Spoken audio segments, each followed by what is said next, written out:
The tale of the goat-legged man of the forest is a truly ancient and hallowed legend, which is amazingly enduring. There are few cultures, if any, which don't make mention of such a being somewhere deep in their folkloric histories. Sporting cloven hooves, horns, and a suitably mischievous disposition, this famous spirit of nature has been called Satyr, Fawn, or Pan, as well as a multitude of other names spanning many centuries. The name Pan has staked a place in English folklore given the word panic originates from it. It is said that Pan, when following solitary travelers, would chase them, torment them, and basically cause them so much distress that they would be thrown into a paralyzing state of panic. This helps to give some idea of the wild, playful, and often frightening nature of this spirit. Satyr comes from Greek mythology, and Fawn is the Latin equivalent. In the Scottish Highlands, they are known as the Glaistig, and in the regions of Central Europe, it is the Dahu.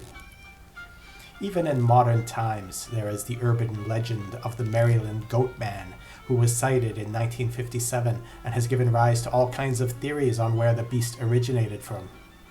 In all likelihood, however, it was a simple goatman which the people saw, as these nature spirits are known to inhabit forested mountain regions, and the area of Prince George's County where the creature was sighted is known for its dense mountain forests. The goatman owes its existence to the youthful energy of all things within the forest. It is a kind of manifestation of wild, unshackled youth.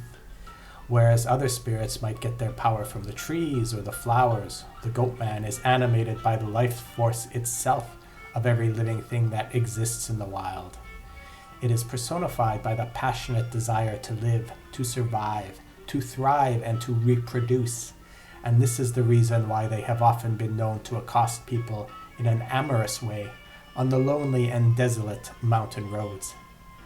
They are a symbol of life, but as such, they are also a symbol of life's savage and violent side. Goatmen, for that reason, are a lot more dangerous than you might imagine if you were to see one. They are to be avoided for the most part, but it is essential for any hiker to know how to spot one, how to avoid their darker impulses, and how to avoid an attack if it comes down to that. How to make contact. If you are an incurable thrill seeker, or wish to meet with every form of nature spirit imaginable, no matter how potentially dangerous, then we will tell you how to go about it, although certainly we want to make it clear that we do not recommend it.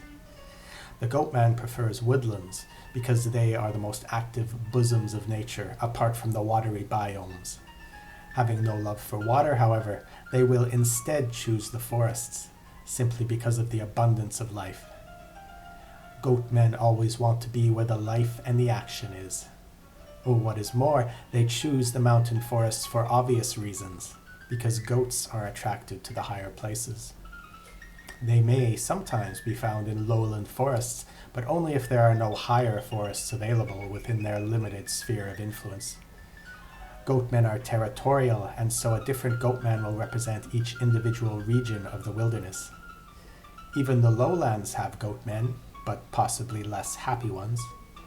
Regardless of the altitude, however, they will always be in the highest place, and so you must seek out the highest forest in your region as a good starting place for meeting a goatman. Goatmen are much like leprechauns in a sense. At least the way you attract them is similar. The goatman will simply be wandering, unseen and invisible, throughout the forest expanses, looking for fun and adventure. He has a very sprightly and youthful spirit and loves fun. And so, much like the leprechaun whose location is practically impossible to guess, you simply have to hike continuously until you happen to cross paths with him. Making a lot of noise is usually not advisable when trying to observe nature spirits, but in this case, singing or playing a tune, so long as it is cheerful, might actually help to attract the goatman. He loves to make merry and might be attracted by your jovial tune.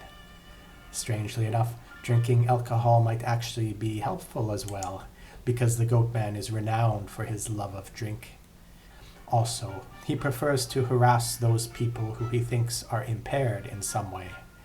So if he believes that you're drunk, it might help to embolden him. Don't get so drunk, however, that you cannot hike through the treacherous mountain woods safely, or cannot fend off a goat man attack. For these reasons, among others, we strongly advise against drinking as you hike, regardless of how much your drunken state might appeal to the goat man. Remember as well that you're about to meet with a formidable creature who might take it into his head to take liberties with you, and so it is essential to have all your faculties at the ready and to maintain a clear and level head. It might not hurt, however, merely to act drunk while sipping on some harmless beverage. If you are young and beautiful, your chances are greatly increased simply because the goat man represents youth and thriving, glorious life. For this reason alone, he will be drawn to you. Or what is more, his amorous attentions might be aroused. This may seem vulgar, base, and discriminatory, but you must keep in mind that you are dealing with an elemental force of nature and not a regular human being. And so, human concepts of morality and good behavior simply do not apply. If you are fortunate or unfortunate enough to capture his attention and strike his fancy, then you will probably hear him walking behind you. The sound of hooves is common. A barely discernible laugh or animalistic whinny might be heard on the breeze, ever so delicately, so that you cannot be entirely sure that you heard it. It will always begin this way, with so subtle hints that you cannot be sure they are actually happening. But at this point, when you are still doubting yourself, it is the best time to change your mind and run for the hills, or ideally the lowlands, because this is the stage when the goat man has still not decided for sure if he likes you enough to pursue you. By the time it has chosen to make itself known to you in no uncertain terms, it will have already been fully aroused and will chase you with all the fervor and passion of a youthful paramour. If you run at this point, there is a good chance you will escape him. If you choose to proceed, however, you will soon find yourself horrified by sudden, lusty shouts into your ear, or the choice pulling or prodding of various parts of your body. The goat man will not be bashful, and has no shame at all. It will push you and prod you and scream at the top of his lungs. This is the part of the pursuit when you will come to know the true meaning of the word panic, and will understand fully why this word was invented. If you run at this point, he will only chase you and take a good deal of pleasure in the pursuit, so running will do you absolutely no good and only make matters worse. How to befriend. You don't want to know what you would have to do in order to truly befriend the goat man. We won't go into details, except to state that it would involve a level of hedonism which human beings don't normally attain to. The goat man is the very epitome of hedonism and impulsive and passionate joie de vivre, and so he has no boundaries or inhibitions whatsoever. Not wanting to encourage that sort of thing within the pages of this book, we will instead concentrate on how to appease the goat man and so escape from his amorous advances. As stated, running won't help. It will only encourage him, and he will see it as a kind of personal challenge, which he is only too happy to meet. So, given that flight is no longer an option, you might wonder how to escape from a goat man pursuit. As strange as it may seem, you need only give him a taste of his own medicine.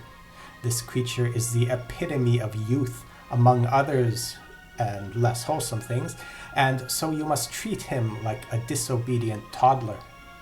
If he pulls your hair, you must pull his too. If he grabs you, grab him as well. Just be careful not to grab him in any place which he might enjoy.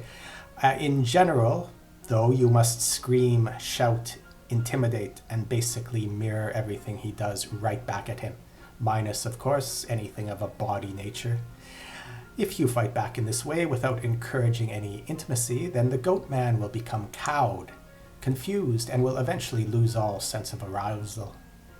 People who have successfully fended off a goat man attack have likened it to defusing a bomb or draining a balloon.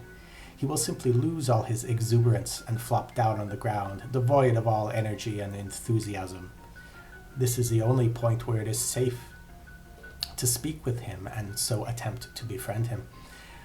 You must realize that youthful energy in life is the only thing the goat man truly appreciates, and so beating him at his own childish and playful game is the only way to get anything approaching respect out of this immature and rambunctious creature. By doing so, you have not only cowed him, but you have also shown that you are a powerful force within his own sphere of youth and energy. As a result, he will now, for a short time at least, show deference to you and calmly engage in civilized conversation. It is now that you can ask him anything you wish. He is a mystical spirit of the forest after all, so he knows a great many forest secrets. But friendship, as it were, is not really something he is capable of. He is far too wild and untamed to be tied down in a lasting relationship of any kind. Before long, he will perk up, rekindle his strength, and start to fidget as you talk. He might then suddenly bray in your face and leap away, or he might pull your hair, dart away, and hope that you will chase him, anxious for a second round of your playful little game. But either way, he will not stay calm and decent for long. At this point, you can choose to chase him again and play a second round of the game. You can then interrogate him further, or you can simply walk away, knowing at least that he is unlikely to assault you again in any serious way.